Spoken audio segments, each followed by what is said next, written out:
digali dengan ekskavator, terus armada ditambah, akhirnya lebih cepat.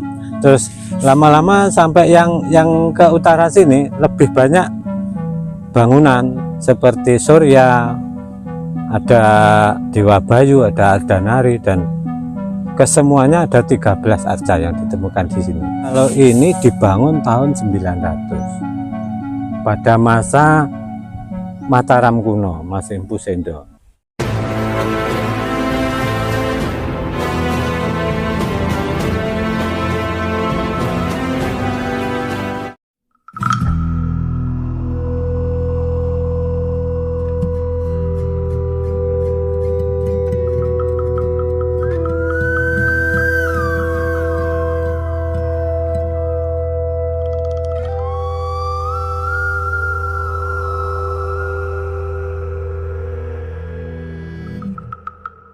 Kali Bapak sinten Pak?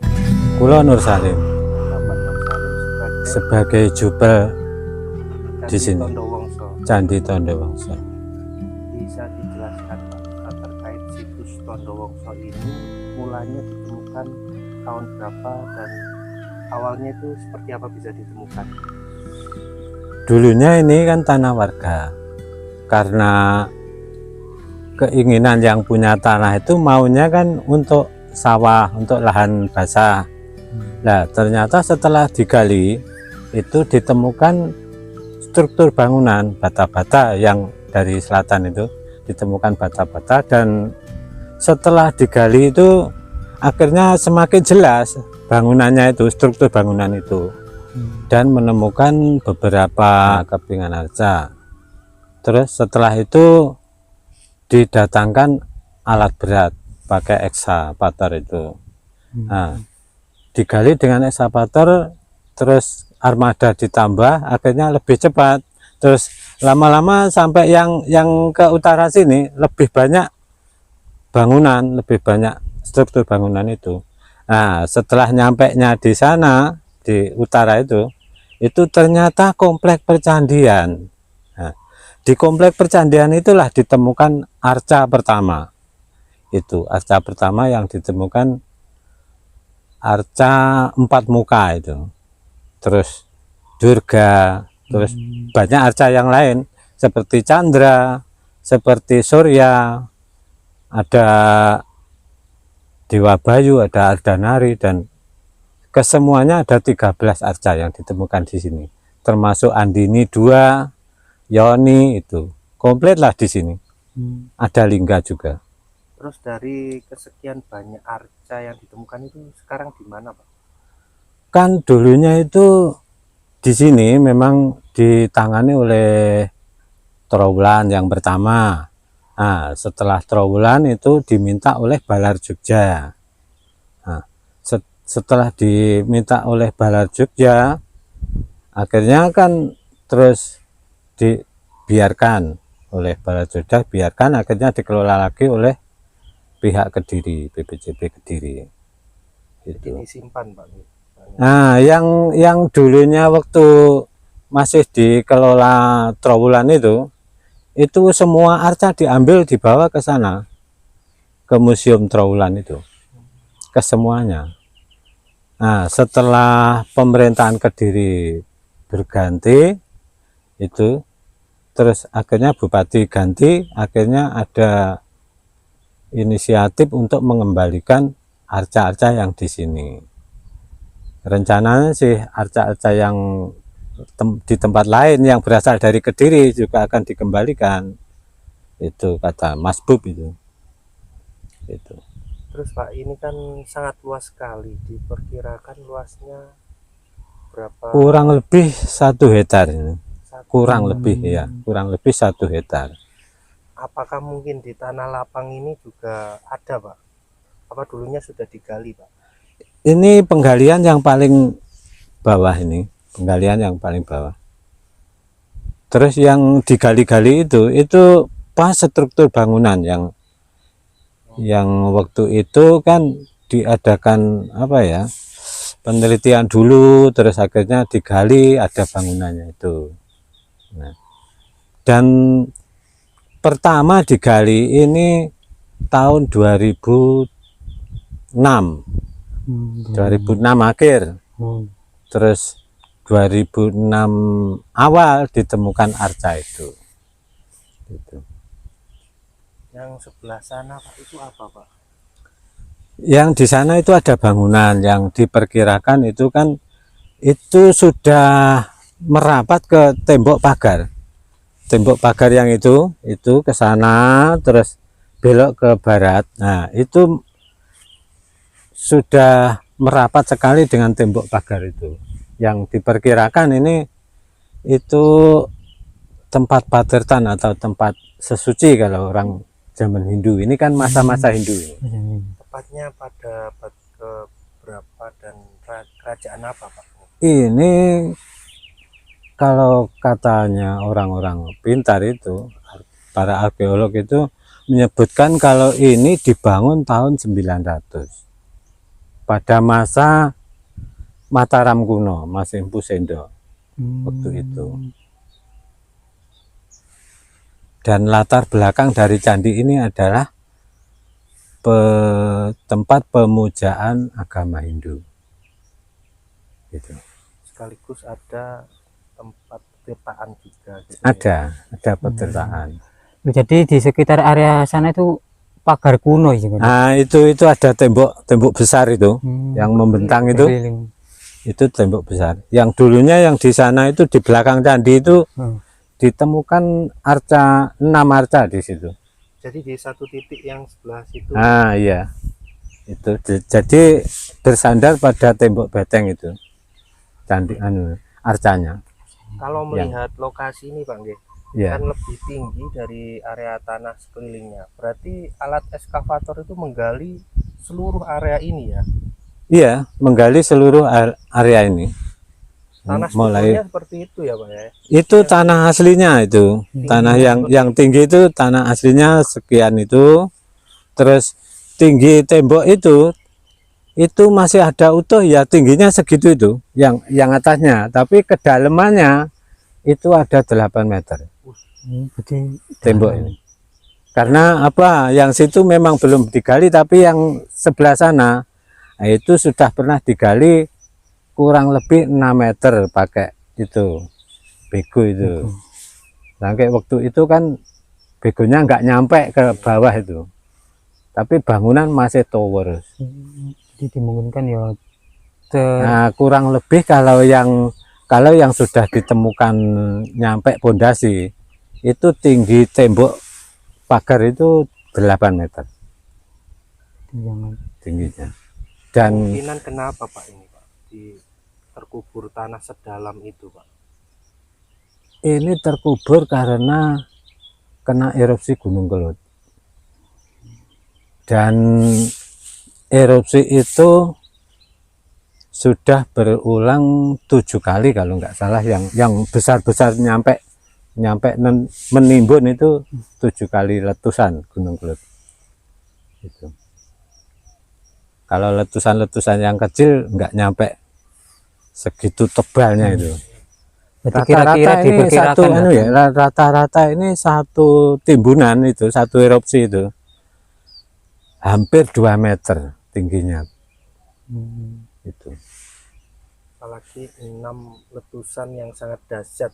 Iya. Itu ya Pak ya. Kalau yang ada yang kan bersap-sap itu kan, berlapis-lapis itu, ada yang hanya 1 meter, ada yang 1,5 meter. Ya, tapi ada yang hampir 2 meter itu ada lapisan tanahnya. Waktu itu kan, waktu tanah yang digali itu kan diambil untuk sampel ke Jakarta itu. Ini letusan berapa kali, terus letusan ini diperkirakan tahun berapa itu kan ada di situ. Iya Pak, matur suwun informasinya Pak. Iya, sama-sama. Assalamualaikum warahmatullahi wabarakatuh. Salam budaya, salam sejahtera, rahayu, rahayu, rahayu. Oke, dulur warisan kuno, kali ini saya berada di Kabupaten Kediri, Jawa Timur. Dan saya penelusuran di sebuah situs ya, yang mungkin jarang ada orang yang tahu ya, dan tidak segitu familiar. Cuman situs ini itu sangat besar sekali ya. Soalnya di sini itu saat ditemukan candi ini itu di dalam kedalaman kira-kira 10 meter dari permukaan tanah. Dan saat penggalian ini ya teman-teman, itu dilakukan pengerukannya pakai alat berat ya, eskalator. Jadi di apa itu namanya, digali sama eskalator itu tidak hanya satu, jadi 3 eskalator ya saat menggali area candi ini. Jadi seperti ini ya, terbuat dari struktur batu bata merah ya, dan juga bercampur dengan itu teman-teman, batuan andesit. Jadi sangat luas sekali area sekitar situs ini ya. Jadi situs ini tuh dinamakan dengan situs Candi Tondo Wongso teman-teman. Dimungkinkan candi ini itu peninggalan dari kerajaan Medang Kahuripan ya teman-teman.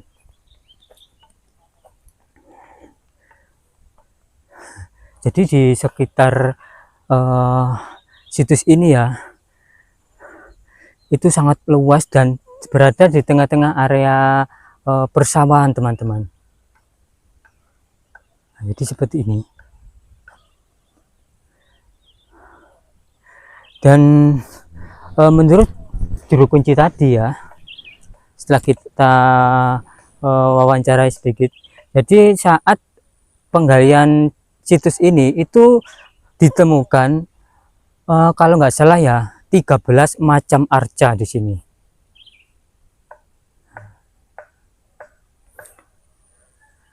Banyak sekali macam-macamnya. Ada arca nandi, ada arca Agastya ya, dan masih banyak lagi. Tapi sayangnya candi ini itu sudah tidak berbentuk utuh lagi teman-teman ya, hanya menyisakan sebuah beberapa tumpukan dari batuan andesit atau batu bata merah ya ini ya. Sepertinya ini bercampur teman-teman. Jadi ada yang di sana, di sini ya. Jadi bentuk keseluruhan dari candi ini itu belum diketahui ya. Mungkin dulu ya candi ini itu terkena itu mungkin ya bencana ya. Menurut juru kunci tadi itu pernah apa, terkubur lahar kelut. Itu tidak hanya sekali ya, dimungkinkan 6 kali terkena letusan lahar gunung kelut ya, sehingga candi ini tuh ya bentuknya seperti ini, hancur lebur ya, hanya menyisakan sebuah struktur seperti ini, tumpukan-tumpukan seperti ini teman-teman. Dan siapa sangka ya di sini ternyata juga dibuat sarang ular teman-teman di tengah-tengah itu. Pada saat awal tadi ke sini ya, saya disambut oleh ular ya, yang ukurannya cukup besar sekali teman-teman. Jadi saya ini juga hati-hati ya. Seperti ini lokasi area situs Candi Tondo Wongso. Jadi sangat luas sekali teman-teman. Di sana itu juga ada ya. Apakah dimungkinkan di bawah tanah ini masih menyisakan sebuah struktur candi ya, yang masih belum terungkap. Oke, dulur-dulur ya, ini saya akan mereview sisi sebelah sini ya, jadi tidak jauh dari situs utama tadi ya. Ada sebuah petirtaan teman-teman.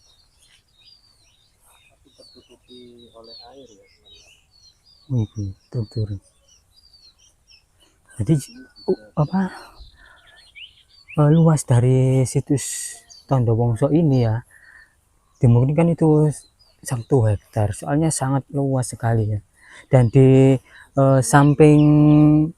sampingnya ini terdapat sebuah tembok ya, pagar kuno ya, yang menurut Bapak tadi ya itu kira-kira 8 meter tinggi dari tembok tersebut teman-teman. Nah, jadi di sini ada sebuah itu teman-teman, sebuah petirtaan kuno ya. Nah, jadi sangat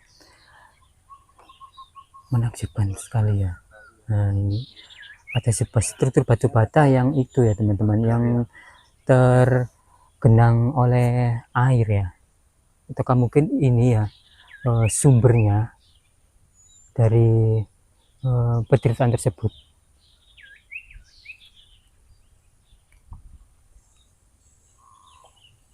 Dan di area sana terdapat sebuah itu pagar ya, tembok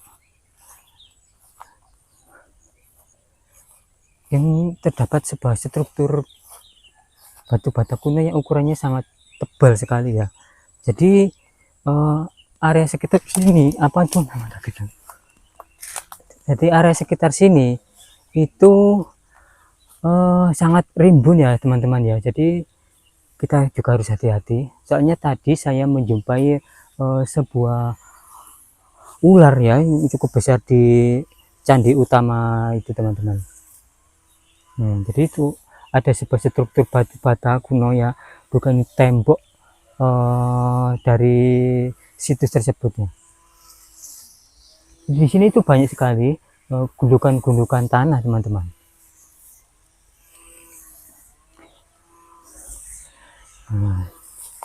Jadi situs ini itu ditemukan akhir tahun 2006 dan saat dilakukan penggalian ini itu mendatangkan alat berat ya, eskalator.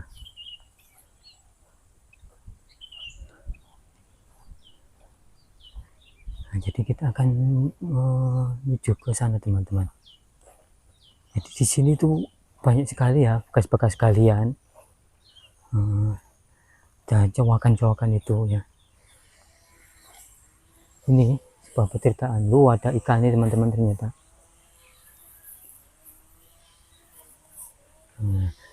Jadi dimungkinkan di sini itu terdapat sebuah istana ya, istana kerajaan yang cukup besar ya. Dan dimungkinkan ini itu peninggalan dari Mataram kuno, atau lebih dimungkinkan ini kerajaan Medang teman-teman. Nah, ini terdapat sebuah plakat ya, situs Tondowongso. Jadi agak cukup terawat juga ya di sini teman-teman, area lokasinya.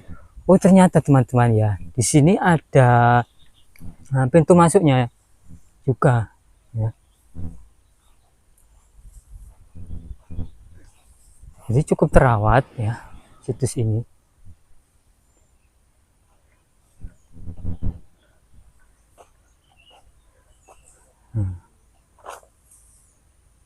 Dan mungkin segitu saja untuk penelusuran kami kali ini. Jangan lupa untuk like, komen, dan juga subscribe channel Warisan Kuno. Terima kasih, salam budaya, salam sejahtera, rahayu, rahayu, rahayu.